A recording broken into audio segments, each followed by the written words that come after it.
This book forces you to really think about what if you were immediately thrust into a situation where you had no recourse to your natural language. This month, I ended up taking a business trip to Gothenburg, Sweden. So, as I've done many times before, I proceeded to pack up, take off, search through my currency collection, and see if I have any redundant bills. In this case, I had an extra 20 kroner.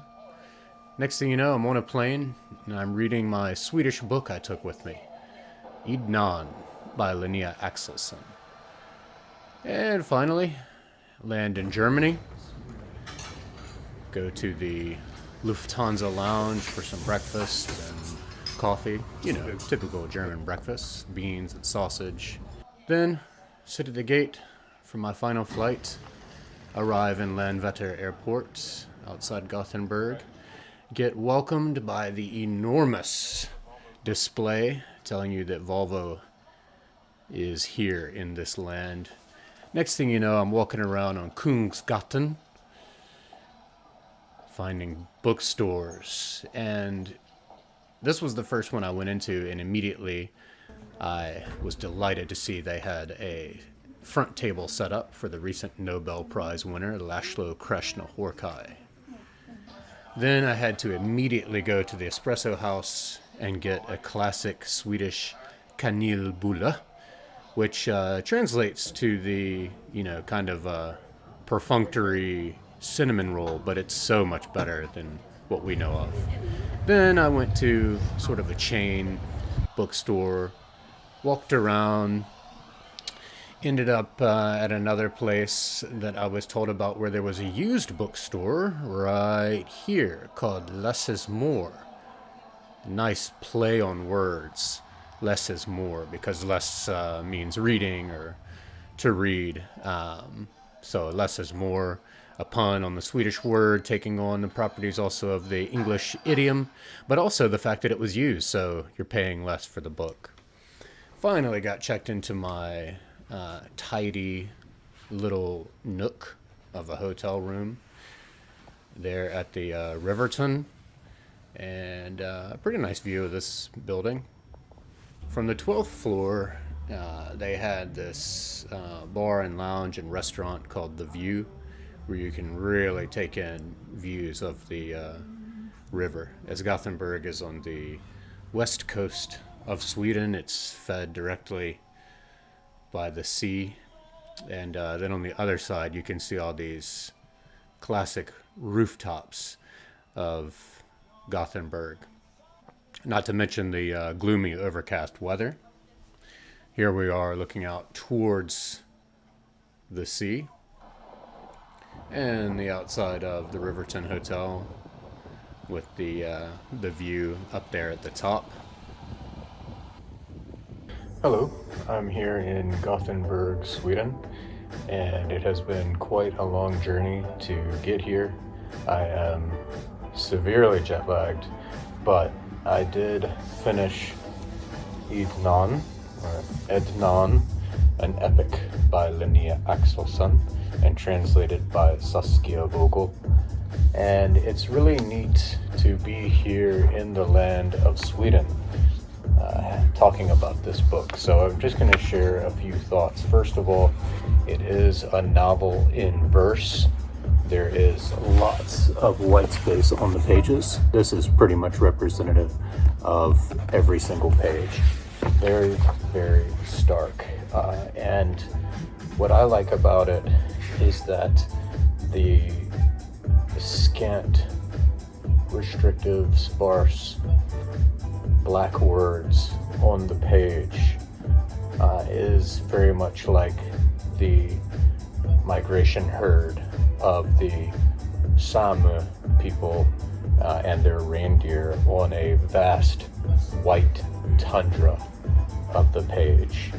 And I love this book first and foremost for its showcasing the symbiosis between the Sami people and the reindeer. Axelsson even writes, the reindeer who taught us to use the tundra.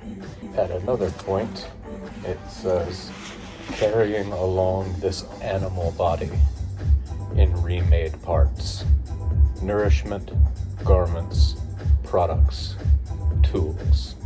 So the reindeer not only teach the Sama people to use the tundra and to follow the migration paths seasonally, but the remade animal parts provide them nourishment. The reindeer are their food, provide them garments with the fur, products and tools, bones, sinew, things like this are used to make different tools and so on. I really enjoy getting in touch with a culture that is so far removed from what I know. And so this is a great book for that. What I didn't know until reading it and then talking with some of my Swedish friends and Swedish colleagues about it is that these are very real people. Even though this is a novel in verse, this is very much based on a culture and a heritage here in Sweden. And there were some major trials back in 2016, like some court trials, for the Swedish government to officially recognize the Sama people as an ethnic group and to preserve their language and so on. So there's a lot of very sad colonialism, colonization that takes place in here. We start off following them during one of their migrations when it's just this wild, way up north group of people just sort of freely moving about what would become Sweden and Norway. And then we move on through sort of the civilization where the Swedes start to move in and derogatorily refer to them as Lapps, Lapps, and try to civilize them by, bringing them into the modern world, building roads and damming rivers to create electricity and so on. But you really see that this is a disruption of a culture. And for example, there is this moment where it says, how are our tracks ever to be heard among the Swedes' roads and power stations? And in tandem with that, when one indigenous person is sort of forced to move into this apartment, it says, outside the window the lamplight glares, strange star, never rests, shines all summer long.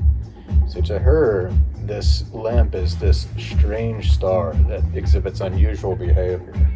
And to me, this is a powerful image of how to the Swedes in question here, these modernized Swedes, the electric lamp that burns all night outside her window represents progress. But to her, to the Samu, this is beyond unnecessary. It's sparseness, and it's very carefully chosen wording. This darkness, it goes beyond just merely telling us more ills of forced colonialism, forced colonization. It really strikes at the heart of what it means to have an identity and why preserving it, especially through, I would say, its language and perhaps its clothing and food, is so important. Here I took a little night stroll and found some interesting shops, including this shop of, boats and many things nautical. God morgon. Hur mår du? Jag mår bra. Today is the first day that I'll be going to work and so on, and I am very tired, very jet lagged, yet I did get up when my alarm went off Also seem to be slightly under the weather. I must have caught a slight cold or something on the planes over. Who knows? But before I head to the office today, I thought I'd share a couple more things about Aednan, Linnea Axelsson.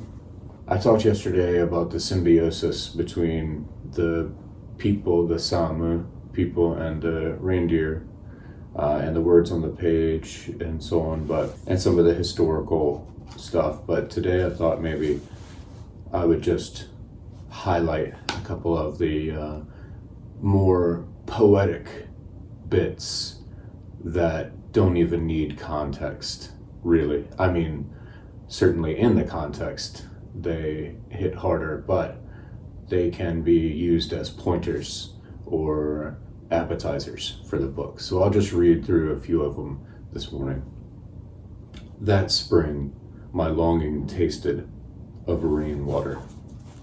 My friends' daughters skied in line in front of me, and the wind braided their scattered voices. I love that. The wind braided their scattered voices. You can almost not only see these black dots or black words skiing and zipping and zigzagging down the slope of the white mountainside or the white page, but then the wind braiding their scattered voices. That's such a strong anthropomorphism of the wind, and a striking sonic representation that we all know when we've been at the bottom of the slope and hearing the sounds of people's voices. Anyway, this one brings its own context of the Swedes starting to rule over the Sami and replace their culture. The ruling language drizzled over us. Swedish words impossible to pronounce. They penetrated our clothes, coated our skin. That needling eye arraigned through all that one loves. We lay still and listened to the tortured river's silence. To the tortured river's silence. It's almost Shakespearean. A character's mother is teaching her how to clean fish that they've caught. And the character who's learning says, "And I let my fingers listen their way forward." Lots of wonderful synesthesia and anthropomorphism. The Swedish language grew along my thoughts. The Sami, since long asleep in the body of shame, obedience overlaid. That's something that really I could sit and talk about for quite a while. Just that notion, the Swedish language grew alongside my thoughts. This is the sort of the forced language, and her thoughts, to use that along the side of her thoughts. This is not the language that she thinks in. This is one of the most striking ways I've ever heard someone described as being pregnant. Inside my belly, skin is drawn. It is shaped in life. She talks about how, there are things she wants to say, things she wants to express. This is a young girl, and this is historically true. They were taken out of their Sami culture and forced into schools where they're forced to learn Swedish and so on. And she just yearns to talk with some people, some Swedish people specifically. She says, "But my English won't stretch." And anyone like myself who's had the luxury to dabble in or to voluntarily learn a new language, if you stick with it and try to implement it with native speakers long enough, you will understand in part. You just can't, at least not for a while, you can't immediately, and at least for me, satisfactorily express yourself in that new language. It's much more natural, much to capture all the nuances and emphasis in your native language. This book forces you to really think about what if you were immediately thrust into a situation where you had no recourse to your natural language, and just that thought of being shackled to only the confines of the bits of the new language that you're learning, and how you would come off to people versus how you would want to come off to people. Meaning, just at dinner last night, I was burning to jump in and say things in the midst of a Swedish conversation. But I knew that if I tried to use my little stock phrases that I learned as well, and I would just, I would sound like a newborn, a child babbling, versus the complexities I wanted to capture that I could immediately do in English. And I actually thought about this line, but my English wouldn't stretch. And I like that she uses stretch because there's like a physical disabling. So anyway, that's all I have for this morning. I'm gonna go and get some espresso and some breakfast and make it through this first day in the office as best I can. Well, this is the first of many mornings I would make my way out to the office, although this office location is in Arendelle and is a little different. As you see, it's beautiful on the sea.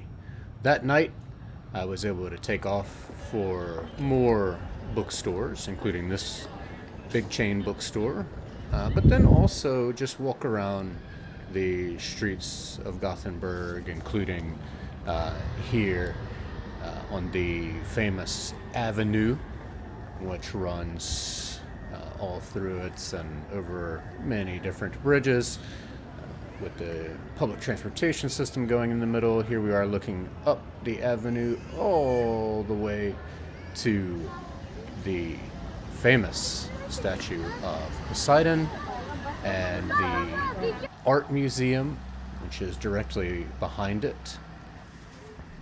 Hello, good morning. It's 7:45 here in Gothenburg, Sweden, getting ready for day 2 in the office. Last night, went and hit a couple of bookstores, including the English bookshop, and I told them that I wanted something that was really popular in Sweden, that was, Swedish language book, Swedish writer, but that maybe in America, I hadn't heard of.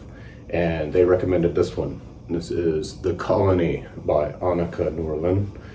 And within, I didn't read anything about it. I decided to just go in blind on this one. They raved about it, said it was a massive bestseller here. And I was really struck by, within the first 10 pages, she narrates thus: "My neighbor's name is Ann-Helena, and she is Salme. Ann-Helena is so tired of educating Swedes about the traumas of her people that she could puke. But I guess she has given up on us," meaning us Swedes, modern Swedes, "figuring it out for ourselves. From her, I know about how the state took away the Salme people's land and culture, and these days, the Salme are just supposed to exist as a colorful, exotic flavor, and how the land available to them keeps shrinking and shrinking, how their way of life is hardly possible anymore."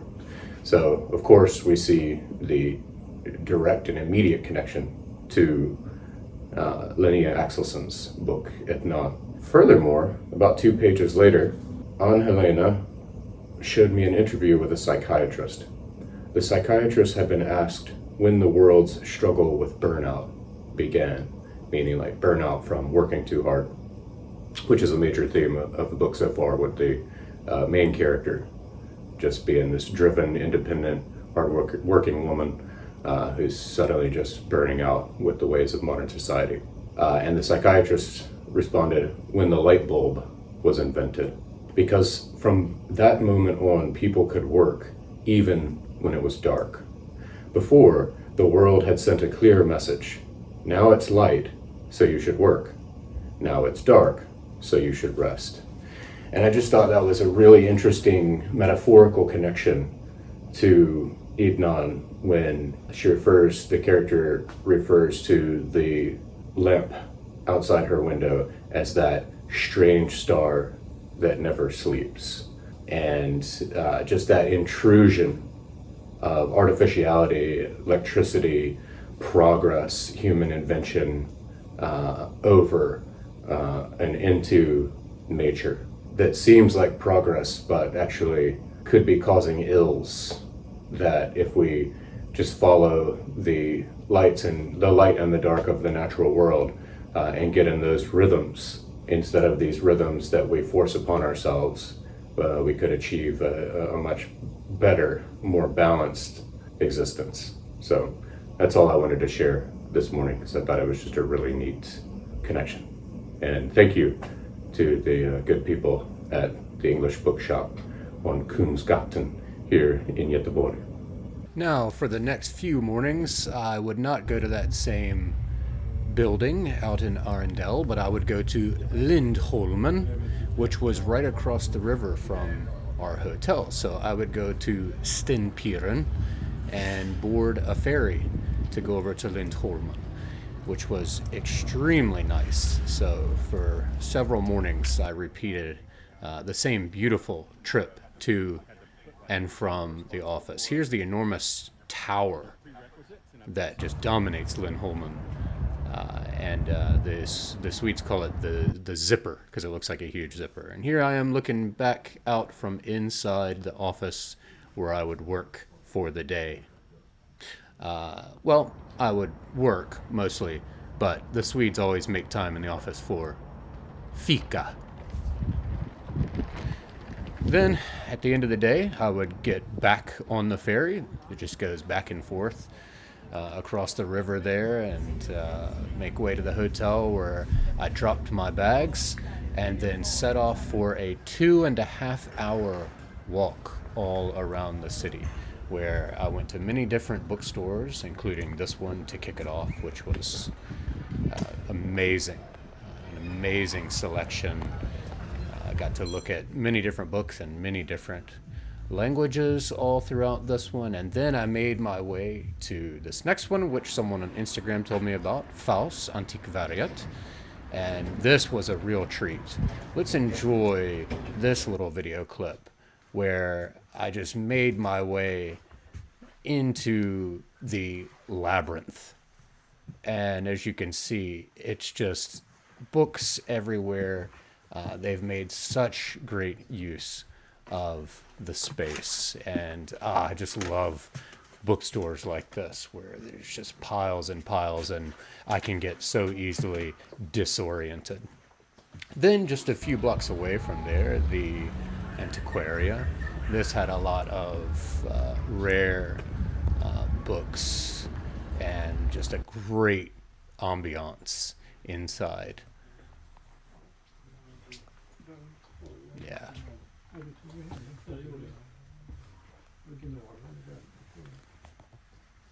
But sadly, all things do come to an end. So at 4 a.m. on my travel day back, I made some espresso, hopped in the cab, and next thing you know, I was dozing off to articles in the New Yorker and going home.